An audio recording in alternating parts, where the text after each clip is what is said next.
The ink on the fine wasn't even dry before the HOA president smirked, thinking he had already won. What he didn't realize was that he had just picked a fight with the wrong man. Samuel Reed stood on his porch, gripping the crisp notice in his hand, his eyes scanning the absurd demand. A $500 fine for the flower bed his late wife had planted years ago, the one thing he had refused to change after she passed. The roses were still as vibrant as they were the day she placed them in the soil, a living piece of her that he had nurtured, a connection that still held weight in the quiet hours of the night when the house felt too empty. And now, some overfed, clipboard-wielding dictator in khakis had decided that it was a violation.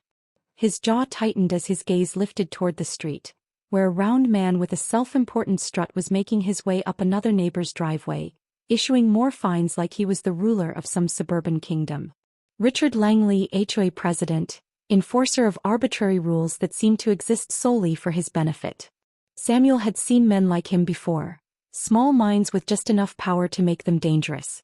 He had spent decades in courtrooms dismantling the egos of corrupt bureaucrats, and yet here he was, staring at a man who believed himself untouchable simply because he held a gavel at monthly meetings.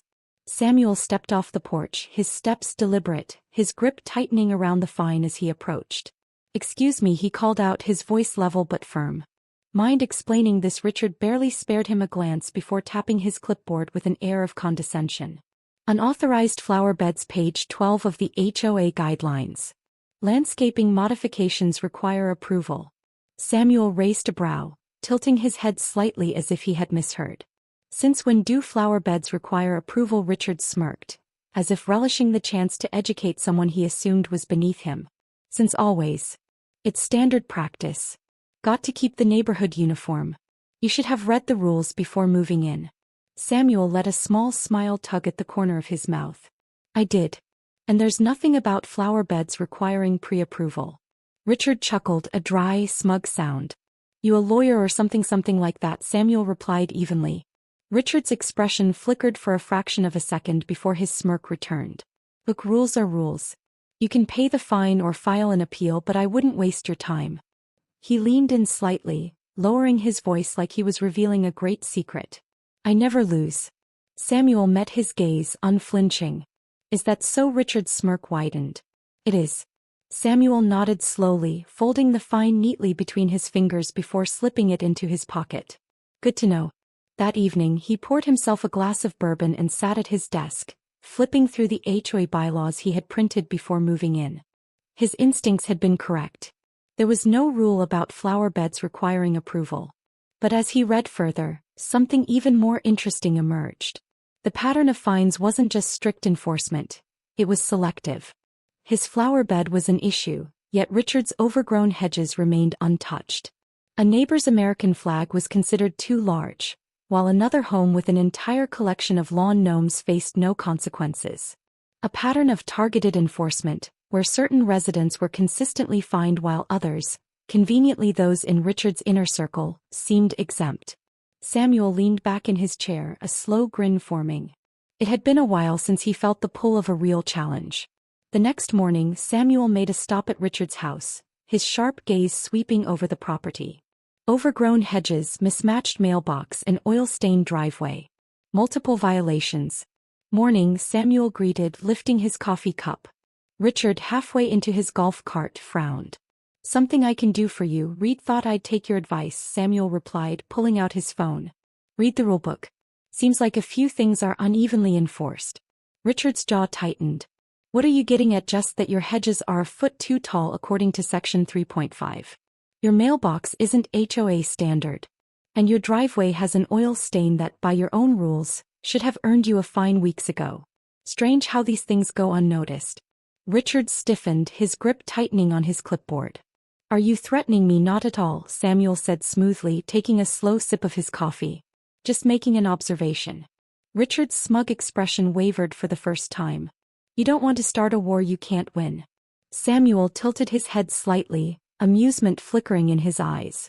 Oh, Richard, you have no idea who you're dealing with. By noon, a new fine landed on Richard's doorstep, this time from his own HOA board. Samuel sat in his study, watching through the window as Richard stomped toward his golf cart, a crumpled violation notice in his fist. The usual smugness had cracked, replaced with frustration barely contained beneath his flushed face. Samuel smirked. The first move had been made. A few hours later, Samuel attended his first HOA meeting, walking into the clubhouse with quiet confidence. The room buzzed with a mix of indifference and barely concealed frustration from other homeowners. At the front sat Richard, flanked by 3 middle-aged yes-men who nodded at his every word. "All right," Richard began, slamming his gavel onto the table in an unnecessary display of authority. "Next on the agenda, a violation dispute. Mr. Reed, you're here to contest your fine." Samuel stood, adjusting his sleeves, his tone calm. "Yes, and I'd like to begin by, just to be clear," Richard cut in, flashing a condescending smile. "This isn't a court of law, Judge. This is an HOA hearing. Different rules." A few people snickered. Samuel nearly smiled himself. He had seen men like Richard before, those who mistook unchecked power for intelligence. "I'm aware, Mr. Langley," Samuel said, his voice measured. "But rules still matter. I've read the bylaws. Nowhere does it say flower beds require pre-approval." Richard smirked, flipping open a folder. "Page 12. All exterior modifications require prior approval." Samuel raised a brow. "That's referring to major structural changes such as fences, sheds, and patios. A flower bed isn't a structure." "Agree to disagree," Richard said smugly. "But the fine stands." Samuel chuckled, shaking his head slightly. "You're free to disagree. The law, however, is not." A murmur spread through the room. Richard's smirk faltered. Before he could respond, a woman from the audience spoke up. "He's right. I've lived here for 10 years. I've never had to ask permission for a flower bed." The murmur grew louder. More people nodded. Richard's eyes flickered with annoyance. "That's not up for discussion. The fine remains." He tapped his gavel again. "Next issue." Samuel could see it clearly now. This wasn't just about arbitrary enforcement. This was about control. Richard thrived on power, preying on those who wouldn't fight back. Unfortunately for him, Samuel wasn't one of them. That night, he sat in his study, compiling evidence, reviewing financial records, and speaking with neighbors who had also been unfairly fined. A pattern emerged. The battle had begun. And Richard Langley had no idea that he had just declared war against the wrong man. Samuel woke up to a stack of fresh fines taped to his door, the thick envelope practically bursting with absurd violations.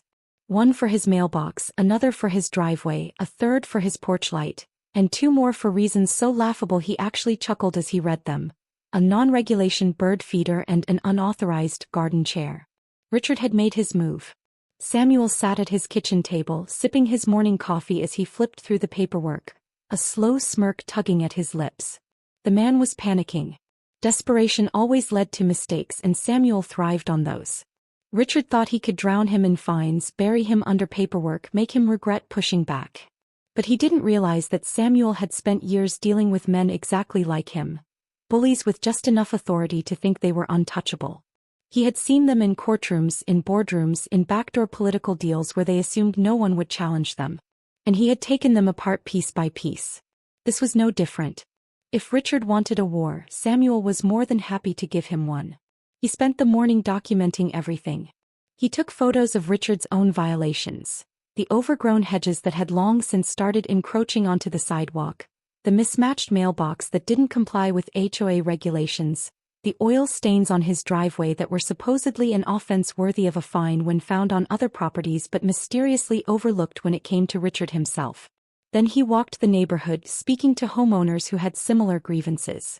One elderly couple had been fined $1,200 for a slightly off-white garage door. A single mother had been forced to pay $500 for a non-compliant security camera, despite other houses having the exact same model. A military veteran had nearly lost his home over endless citations, 4-yard debris that amounted to nothing more than a few fallen leaves. The pattern was obvious. Richard wasn't just enforcing the rules, he was selectively weaponizing them. Samuel listened carefully, taking notes, gathering details, confirming suspicions. Every story, every document, every photo added another brick to the case he was quietly building. By the time he returned home, his folder was thick with evidence, and his next step was clear. That evening, he attended another HOA meeting, walking into the clubhouse with an air of quiet confidence. Richard was already at the front, his usual smugness firmly in place, flanked by his band of spineless board members.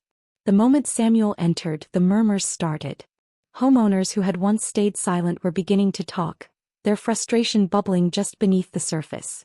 Richard cleared his throat, tapping his gavel unnecessarily against the table. "Let's get started," he announced, his eyes flickering toward Samuel with thinly veiled irritation. "We have a few concerns to address regarding ongoing violations and compliance matters." Samuel took a seat near the front, setting his folder down on the table with deliberate intent.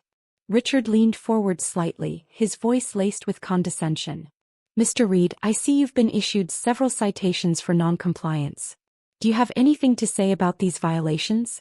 Samuel let the question hang in the air for a moment, watching as Richard sat back, smug, certain that he had gained the upper hand. Then Samuel leaned forward slightly, his tone casual but precise. "Yes, actually, I'd like to discuss the pattern of fines being issued in this neighborhood." Richard's smirk wavered for half a second before returning. "I don't know what you mean. The rules are clear and every homeowner is expected to follow them." Samuel let a slow smile cross his lips. "I agree. Rules are rules. Which is why I find it odd that some homes are fined relentlessly for minor infractions while others, such as your own, are mysteriously exempt." A few people in the audience turned to look at Richard, murmurs rippling through the room. Richard scoffed. "Are you accusing me of favoritism?" Samuel didn't blink. "I'm presenting facts. For instance, my flower bed is apparently a violation, yet your non-compliant mailbox and overgrown hedges have gone unnoticed for years." A murmur spread through the room, and for the first time Richard's usual composure showed cracks. He straightened his back, adjusting his tie, forcing an unbothered chuckle. "That's ridiculous. If you have a complaint, you're welcome to file an appeal." "I have," Samuel said smoothly, "but that's not the only thing I've filed." The room went silent. Richard blinked, his smug confidence flickering just slightly. Samuel continued, his voice calm, his delivery measured. "I've also filed a formal request for the HOA's financial transparency reports, as legally required under homeowner association law. Since you claim to enforce the rules so thoroughly, I'm sure you won't mind proving that every collected fine has been appropriately accounted for and used for community maintenance as intended." The shift in the room was almost palpable. Other homeowners straightened in their seats, exchanging looks. Richard's expression tightened, his fingers tapping against the table. "That's not necessary," he said, his voice carefully controlled. "We manage funds appropriately. There's no issue here." Samuel tilted his head slightly. "Then you shouldn't have a problem providing the records." Silence. More murmurs. Richard looked to his board members, but none of them met his gaze. Samuel had spent years in courtrooms watching men unravel under pressure, and Richard was unraveling fast. Finally, Richard forced a smirk, though it didn't reach his eyes. "I don't have time for baseless accusations. If you have a real issue, I suggest you take it up with the board privately." Samuel leaned back, his expression unreadable. "I plan to." The meeting adjourned in an uneasy tension, and as homeowners trickled out, Samuel caught the glances, the nods of quiet approval, the subtle but growing shift in power. Richard wasn't invincible anymore. The cracks had begun to show, and Samuel had only just started. That night he sat in his study reviewing the HOA's financial records, at least the ones available to the public. He sifted through the numbers, cross-referencing fines issued versus funds allocated, and something immediately stood out. The fines were excessive. Thousands upon thousands of dollars collected over the years. But where was the money going? The roads had cracks. The pool had been under maintenance for months. The clubhouse was outdated. Samuel had seen enough financial reports in his career to recognize when something didn't add up. And this was a glaring discrepancy. He leaned back in his chair, exhaling slowly, his fingers drumming against the desk. Richard wasn't just a power-hungry bureaucrat. He was something much worse. Samuel glanced at the folder he had compiled, at the thick stack of documents that painted a clear picture of corruption, mismanagement, and fraud. He reached for his phone, scrolling through his contacts until he landed on a name he hadn't called in years. Dan Matthews, investigative journalist. A man who had built his career exposing exactly this kind of scandal. He pressed dial, listening as the phone rang. After 2 rings, a voice answered. "Matthews." Samuel smiled, slow and sharp. I have a story for you. Samuel leaned back in his chair, watching as the glow of his laptop screen illuminated the piles of documents he had gathered.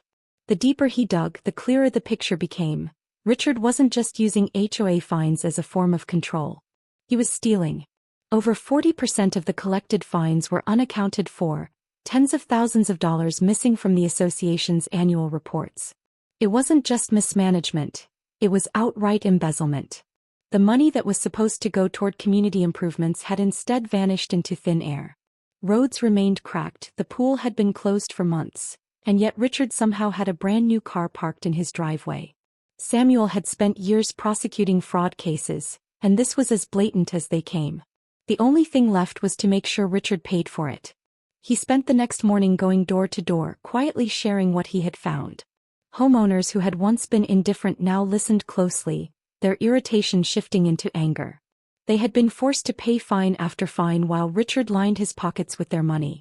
The retired couple who had nearly lost their home over manufactured violations, the young family who had been charged thousands in penalties just to repaint their shutters, the veteran who had been harassed over a minor landscaping issue.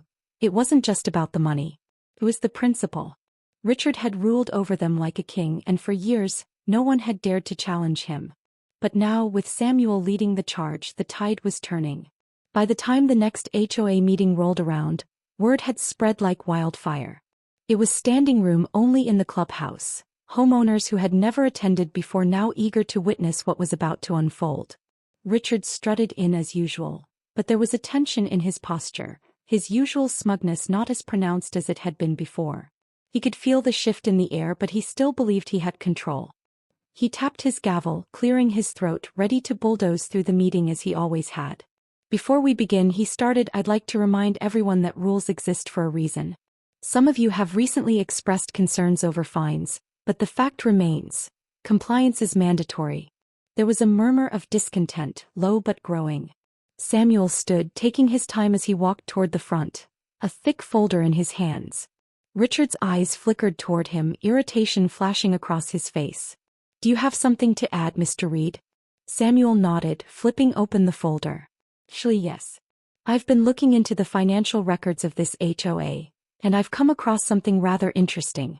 For the first time since the meeting began, Richard's smug demeanor faltered. Samuel continued, his voice steady, his delivery precise. Over the last 3 years, this HOA has collected hundreds of thousands of dollars in fines. That's a fact. The issue is, less than 60% of those funds have actually been allocated to community improvements. So my question is, where's the rest of the money? A ripple of murmurs spread through the room, homeowners exchanging looks, whispering among themselves. Richard forced a laugh, shaking his head dismissively. That's absurd. Every dollar collected is accounted for. We have budgets, reports. Samuel held up a piece of paper. Then you shouldn't mind explaining why there are massive discrepancies between the fines collected and the expenses reported. According to these documents, nearly half of the funds are missing. The room fell silent. All eyes were now on Richard. His smirk twitched, his fingers tightening around the gavel. This is a ridiculous accusation. If you have a problem, you can take it up with the treasurer. I did, Samuel said smoothly. And the treasurer had no explanation either. In fact, he seemed just as confused as the rest of us. So again I'll ask, where is the money? Richard's composure cracked. His face reddened slightly, his jaw clenched. This is a waste of time. We have real issues to discuss. No, Samuel interrupted, his voice sharp. This is the issue. The homeowners deserve to know what's happening with their money. He turned to face the crowd, his tone shifting, deliberate. How many of you have been fined unfairly over the years? Hands started to go up. How many of you have been forced to pay thousands for so-called violations, only to see no actual improvements in this neighborhood? More hands. How many of you have been threatened with foreclosure, harassed over minor infractions, while certain homes, he glanced at Richard, are conveniently ignored? The entire room was now alive with anger, voices rising, frustration boiling over. Richard slammed his gavel onto the table, his voice tight with barely contained fury.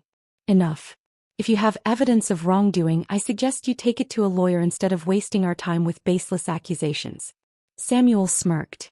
Oh, don't worry. Already have. In fact, I've already filed a formal request for a financial audit of the HOA's accounts. There was a beat of stunned silence, followed by an eruption of noise, homeowners talking over each other demanding answers. Richard stood abruptly, his face paling. You have no authority to do that. Actually, I do. Homeowners have a legal right to request financial transparency from their HOA. And since you've refused to provide those records voluntarily, the next step is legal intervention. Richard's hand clenched around his gavel, his entire body rigid.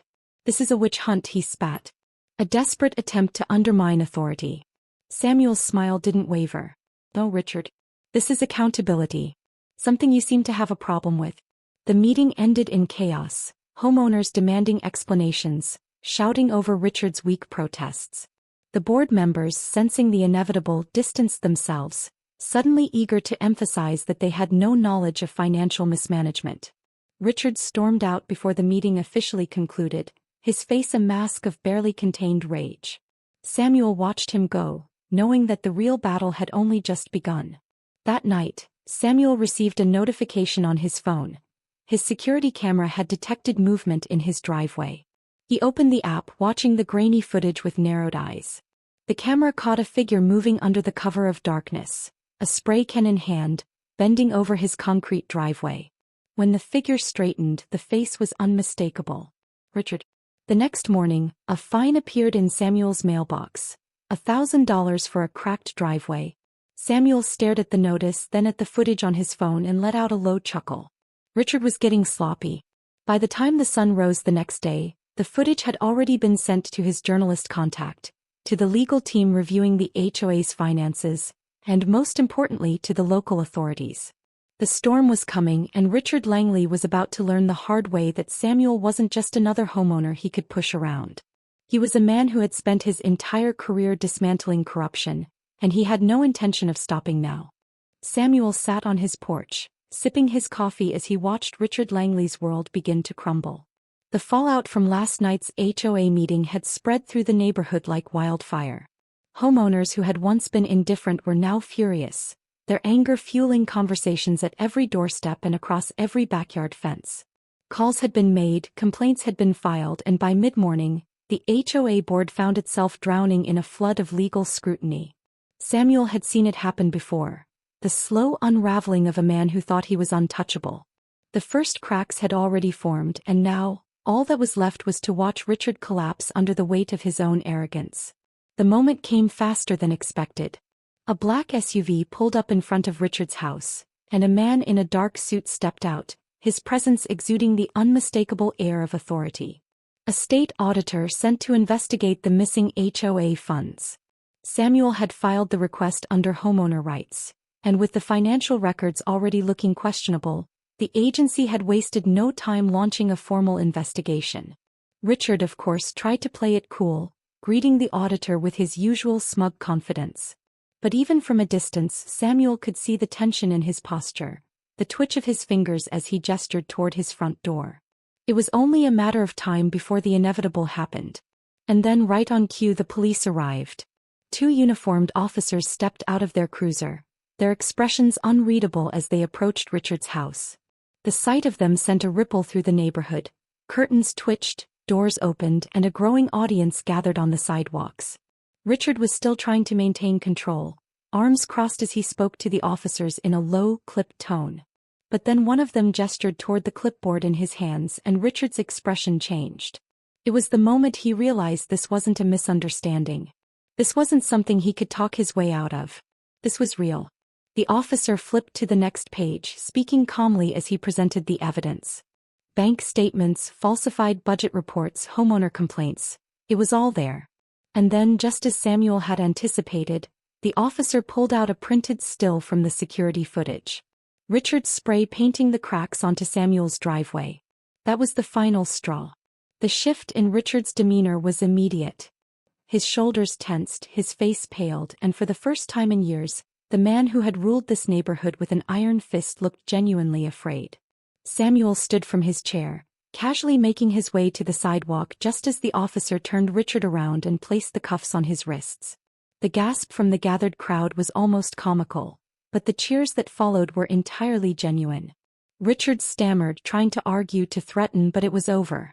The officers recited his rights as they led him to the squad car, his protests drowned out by the murmurs and whispers of the very people he had spent years bullying.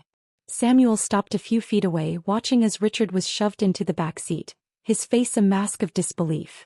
Their eyes met for a brief second, and Samuel lifted his coffee cup in a silent toast. Checkmate. By noon, the news had spread beyond the neighborhood. Local headlines painted Richard as exactly what he was: a corrupt HOA president who had used his position to line his own pockets while terrorizing the very community he was supposed to serve.